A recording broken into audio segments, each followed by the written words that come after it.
Social media पर आप सभी को दशलक्षण धर्म या कहें पर्यूषण अंतर कोई नहीं है।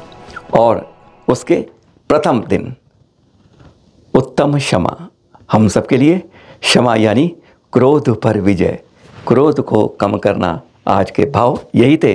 और आज उसी क्रोध को कम करते हुए आज हम दिगंबर श्वेतांबर नहीं जैन भाई करेंगे, क्योंकि इस बुधवार, जी हाँ मात्र सोम मंगल छोड़ दिए, 11 सितंबर गुजरात हाई कोर्ट में गिरनार का मसला और सुप्रीम कोर्ट में शिखर जी का मसला एक बार फिर अदालत में सामने होगा।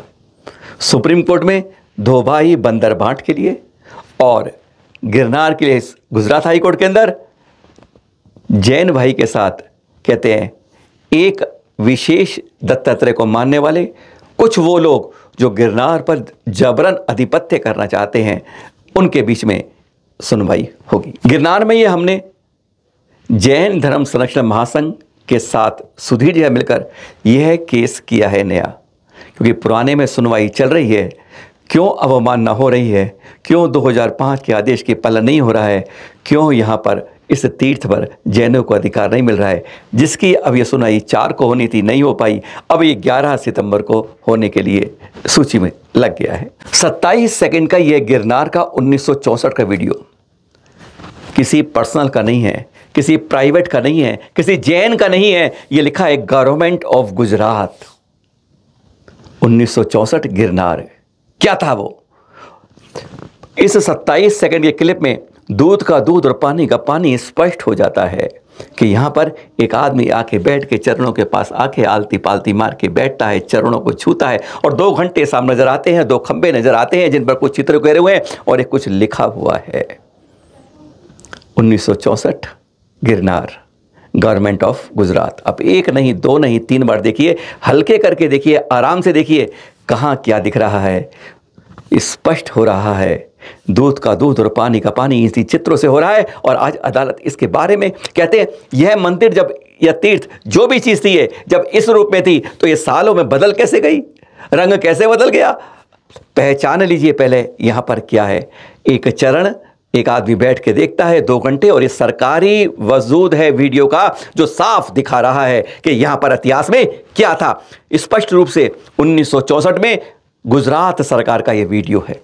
फिर ये कैसे बदल बदल के यहाँ आ गया, कैसे रूप बदल गया इस तीर्थ का, यह तो सबको दिखाई दे रहा है कि आज कैसा है, 1964 में कैसा है। क्यों इस बात के लिए आज जैन समाज को कहते हैं बड़ी मछली का छोटे पर इसी अधिकार करेगी। जैसे बांग्लादेश में हम देख रहे हैं कि हमारे तीर्थों पर इस तरह से अधिकार होगा, आज सिर्फ यही बात कर रहे हैं। हम कोई अपने अधिकार की बात नहीं कर रहे, कोई हम किसी और की बात नहीं कर रहे, हम तो सरकार के अंदर दिख रहा है जो 1964 में उसी की बात कर रहे हैं कि ऐसा था, अब ये ऐसा है, क्यों बदल दिया गया, जबकि स्पष्ट रूप से अधिकार, क्या नाम है इसका बात नहीं है, किस रूप में वह बात है। आपको इसको जिस नाम से बोलना है बोलिए, पर जिस रूप में है उसको वैसे रखिए। आप राम को राम बोलिए, श्याम को श्याम बोलिए, कुछ भी बोलिए, कोई नाम रखिए, पर इसको इस रूप में ही रहना चाहिए। यह बदलाव क्यों है, किसकी शह पर है, किसके द्वारा है, किसने किया है और कौन इसके पीछे है। क्या इन बातों को बात नहीं करनी चाहिए?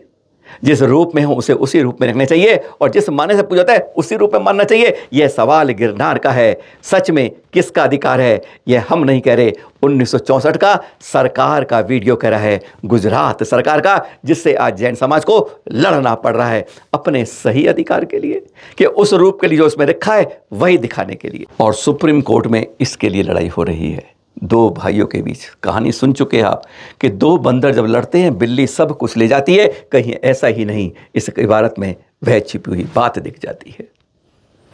2850वां साल मना रहे हैं पार्श्वनाथ भगवान का। सबसे आखिर में वही यहाँ से सिद्धालय गए हमारे अजितनाथ भगवान से लेके यहाँ तक के 22 तीर्थंकर, 4 कहीं और से गए हैं। 22वें तीर्थंकर, बीच में 4 तीर्थंकर है, पहले के बाद नहीं गए वासु पूज्य नेमिनाथ और महावीर स्वामी। क्या जब वह गए थे तो क्या यहाँ पर दिगंबर आते थे, क्या यहाँ पर श्वेतांबर आते थे? अरे दिगंबर श्वेतांबर तो थे ही नहीं, जैन आते थे, जैन श्रमण को मानने वाले आते थे। तो फिर ये दिगंबर और श्वेतांबर, अरे किसी मंदिर पर, मस्जिद पर, धर्मायतर पर, चर्च पर गुरुद्वारे पर क्या कभी किसी की प्रॉपर्टी समझ के होता है? किसी का अधिकार बन जाता है? अरे वह उस समाज का होता है, उस धर्म का होता है, उस संस्कृति का होता है, अधिकार उसका रहता है। यह नहीं होता कि मेरे 4 हैं और हमारी वसीयत हमारे नाम कर दो। कोई नहीं बदला गया 2000 साल तक। राजा अशोक भी रहा था, बिम्बसार भी रहे थे और बहुत राजा आए थे। किसी ने यह नहीं कहा मेरी संपत्ति है, मैं इसको बेचकर कहीं को भी बेच सकता हूं, चाहे पालगंज का राजा हो, चाहे अकबर ने मुफ्त में गिफ्ट में दिया हो। क्या कभी ऐसा हो सकता है? यह सोचने वाली बात है दोनों भाइयों को कि जब का जिसका अधिकार था उसमें ना दिगंबर था ना श्वेतांबर, कोई ठप्पा नहीं लगा था। उसमें सिर्फ एक जैन और समर्थन को मानने वाले थे, अहिंसा के अनुयायी थे, जो उनको मानते थे वही थे, उनके पीछे जैन तक भी नहीं था। तो आज ये बदलाव क्यों हो रहा है? आज क्यों उस पर एक बार प्रबंधन और खींचने की बात हो रही है? कभी अपने मन में सोचा है हमने कि हम दोनों आज गंगा की तरह नोट बहा रहे हैं और क्या कर रहे हैं समाज के लिए? अब हमारा भी कर्तव्य, हमारा भी दायित्व तो होता है कि भाई भाई सामने, अरे आप भी पूछते हो, आप भी पूछते हो, वो भी पूछता है, अरे सब पूछते आए हैं, सब पूछते आ रहे हैं, तो फिर क्यों ये लड़ाई झगड़ा सुप्रीम कोर्ट में हो रहा है? इस बारे में हमारी जब चर्चा हुई आकाश जी से, गुड़गांव वाले, उन्होंने भी खरी खरी बात कही। एक बार सुन लीजिए उनकी भी बात, दर्शन करिए आप साथ में सम्मेश शिखर जी के साथ। समाज में एक भ्रम फैलाया जा रहा है कि सम्मेश शिखर जी के कोई कहते हैं कि पालगंज के राजा, उनके पास स्वामित्व था, उन्होंने किसी को दिया। फिर कोई कुछ किसी मुगल, किसी अकबर का आ जाता है कि फलाने ने कुछ फरमान दिया।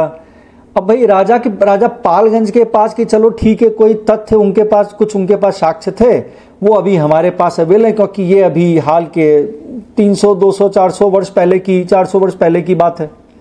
तो क्या उससे ये सिद्ध होता है कि श्री सम्मेश शिखर जी की प्राचीनता सिर्फ कुछ 400-500 वर्ष पूर्व की और उससे पहले वो अस्तित्व में नहीं था?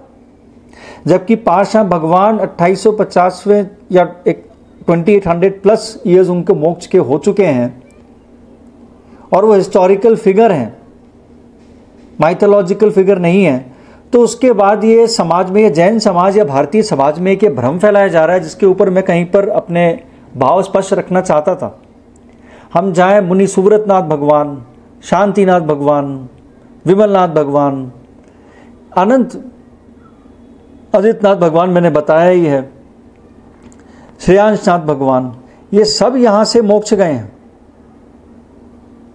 तो कैसे हम ये कह सकते हैं कि बात न्यायालय की बात या कोर्ट की बात में जो फिजिकल साक्ष्यों की बात होती है, कोई लिखित पेपर हो, कोई रॉक एविडेंस हो, वो एक बात अलग है, लेकिन उसको ध्यान में रखते हुए हम ये नहीं कह सकते कि इसके हम प्राचीनता पे हम क्वेश्चन मार्क लगाएं कि जो एक समाज में स्थिति बन रही है कि श्री सम्मेश शिखर जी तो बस इसका थोड़े से 300, 400, 500 साल पहले का इतिहास है, तो इसका मतलब इतना ही पुराना है, फिर ये शाश्वत तीर्थ कहाँ रहा?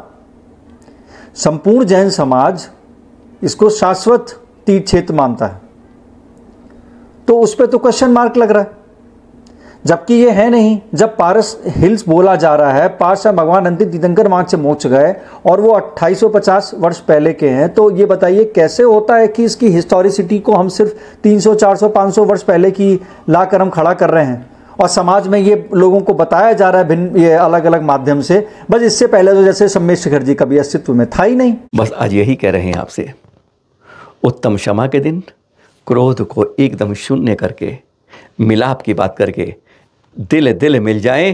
कहते हैं मन नहीं भटकते हैं। हमारा जो ये मान है ना, मान नाक गैंडे की तरह खड़ी हो जाती है, बगैर सिंग के बन जाते हैं हम गधे राम। आज यही हो रहा है हमारे साथ कि भाई भाई सामने हैं, क्यों नहीं एक बार ये चिंतन करते हैं, मनन करते हैं एक बार इन 10 धर्मों में। अरे संवत्सरी भी अभी आज कहते हैं समापन उसका क्षमापना के साथ है, क्यों नहीं समझते हम? क्यों अपनी भूल को अब तो आज तो सुधार लें? आज वही पावन दिन है अपनी गलती को सुधारने का। कम से कम एक शुरुआत इस तरह करें, समाज के अंदर सिर्फ यही मिलेगा, किसी की गलती नहीं मिलेगी। अरे झुककर एक बार खड़े हो जाओ। कहते हैं पूरा एक साथ एकता का जो बिल्कुल बचेगा वह हमेशा के लिए पूरे दुनिया को दिखा पाएगा कि जैनों की शक्ति क्या है। आज एक दूसरे को लड़कर हम अपनी शक्तियों को खो रहे हैं। उत्तम क्षमा के दिन, क्षमापना के दिन आज यही कहना चाहेंगे, अरे मिल जाओ, इस नाक को ख़त्म कर दो, मर्दन कर दो। सादर जय जय।